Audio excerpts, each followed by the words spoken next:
Assalamualaikum warahmatullahi wabarakatuh. Perkenalkan, nama saya Tina Zaidun Amil Mujahidin dari kelas 11 TCKT 2. Di sini saya akan menjelaskan tentang bab 2 Mikrotik MTCNA Preparation, yaitu About Router OS. Nah, pada bab kali ini terdapat 3 materi, yaitu yang pertama Router OS, Router Board, yang kedua Router OS Features, yang ketiga Name Type Arsitektur Router Board. Nah, masuk ke yang pertama, yaitu Router OS, Router Board. Nah, Mikrotik Router OS ini harus kita install di PC ya, karena agar kita bisa melakukan custom. Jadi kita bisa custom prosesornya berapa, hard disknya berapa, dan lain-lain. Nah, di sini kita akan coba search untuk jenis Mikrotik. Kemudian saya ketikkan pada Google Mikrotik X86.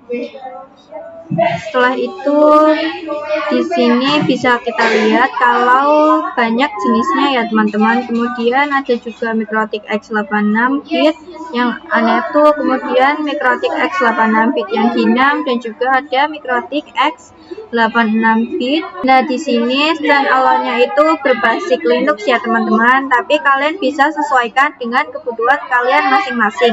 Selanjutnya yaitu Mikrotik Router Board. Nah, router board itu tidak bisa di-custom ya teman-teman. Nah, jadi Mikrotik Router Board ini built-in hardware, dibuat untuk menjalankan sistem operasi router OS, jadi lebih mengarah ke perangkat fisik.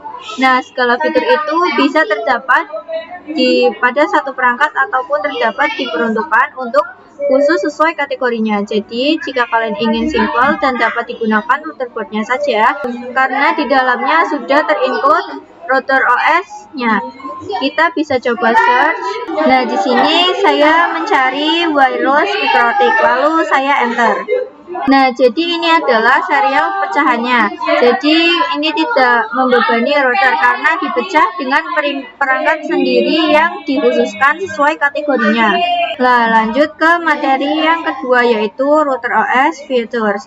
Nah, jadi untuk Mikrotik sendiri fiturnya tidak hanya router OS, tetapi ada banyak. Nah, salah satunya itu ada wireless network, atau kita bisa sebut dengan CHP wireless dan sebagainya. Nah, ini kan support network ya teman-teman. Jika wireless berarti dia tanpa kabel, tetapi jika nirkabel berarti dia menggunakan kabel. Nah, wireless ini sudah tertanam pada Mikrotik. Ada yang diperuntukkan untuk indoor ataupun outdoor.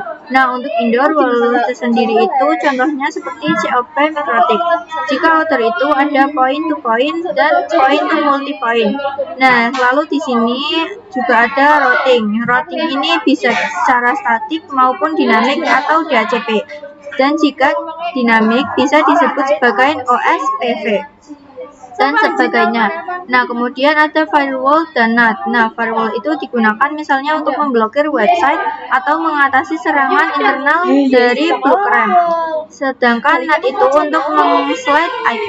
Nah, selanjutnya ada tools bandwidth. Nah, jadi untuk mengatur beberapa bandwidth dan sebagainya. Kemudian ada yang namanya point to point tunneling. Nah, biasanya ini digunakan untuk meremote melalui SSH. Lalu ada user management.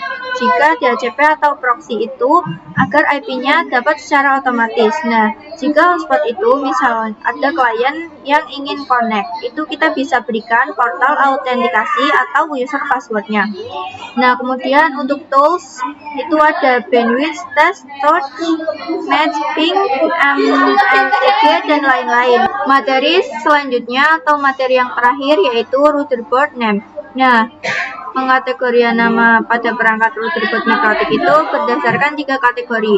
Nah, RB ini merupakan router board. Lalu angka di tengah ini bisa dikategorikan sebagai seri atau kelas router, dan angka terakhir ini bisa dikategorikan sebagai jumlah port internet. Nah, angka yang terakhir ini merupakan jumlah slot mini PCI atau wireless ya teman-teman. Nah, biasanya kan muncul wordnya ya teman-teman. Bisa juga yang Omnitic, Group, SXT, LHG, dan yang lain-lain. Lalu ada juga yang namanya exceptional naming. Nah, itu disederhanakan dan disesuaikan dengan pengembangan, dan biasanya Ethernet-nya lebih dari 9 port. Contohnya yaitu ada router port 600 dan ada banyak lagi. Selanjutnya ada router port type. Nah, ini biasanya terdapat kode pada belakang mikrotiknya. Nah, bisa kalian lihat di sini itu bahwa RB itu router port, lalu angka 9-nya ini merupakan seriesnya. Kemudian untuk angka 5 ini Ethernet-nya, angka 2 wireless, dan lain-lain. Kalian bisa melihat kodenya di sini ya teman-teman. Nah, selanjutnya ada arsitektur router port. Nah, arsitektur router port ini dengan PC itu berbeda ya teman-teman. Jika arsitektur router port itu ada MIPSB atau Canva, arsitektur port itu dibedakan berdasarkan jenis dan kinerja